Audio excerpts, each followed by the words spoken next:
Сәлем достар!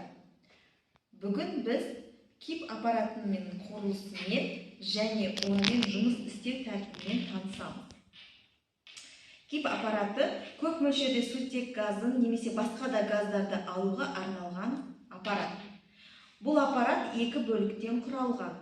Оның жоғарғы жағында ұзын тұмсықты құйығы және астыңғы жағы дөңгелек және жартылай дөңгелекті колбадан тұрады.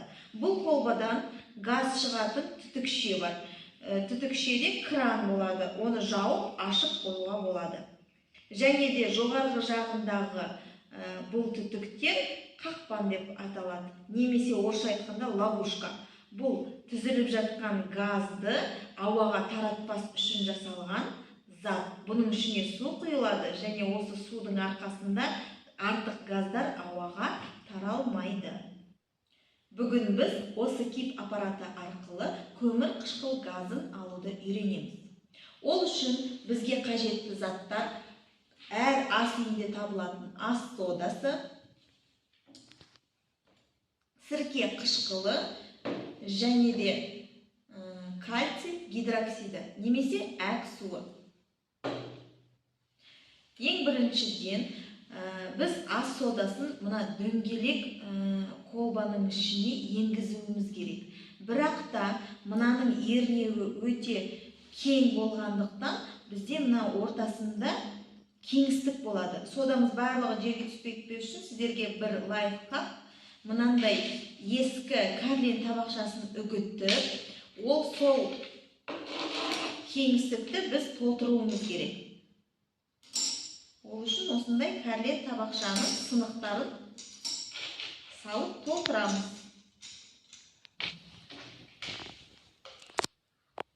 Жағынан біз ас содасын саламыз.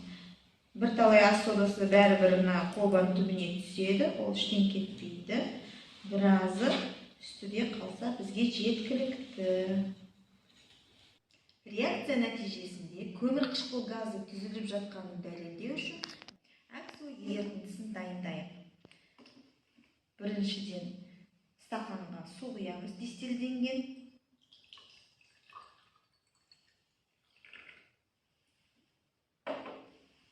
Және оған кальций гидроксидінің біраз мөлшерін саламыз.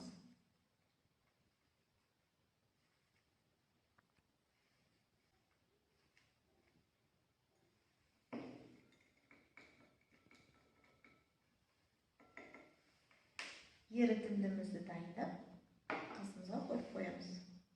Әк суымызды дайындап қойдық. Енді газ тығынымен тығындаймыз. Және де мына құйғыдан төгіп шашып алуымыз үшін құйғы арқылы сірке қышқылын құямыз.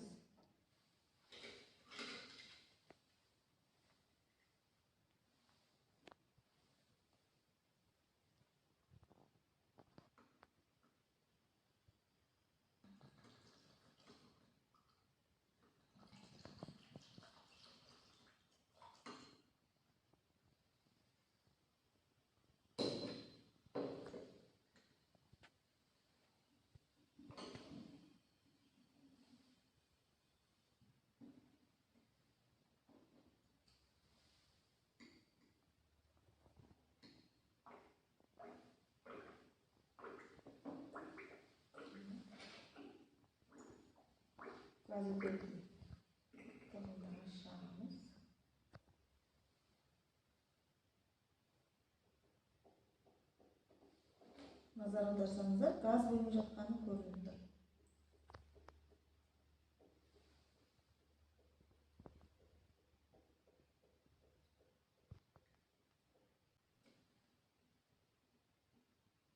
Реакциямыз тоқтады. Байқағандарыңыздай әк суымыз лайланды. Бұл көмір қышқыл газының түзілгенін білдіреді.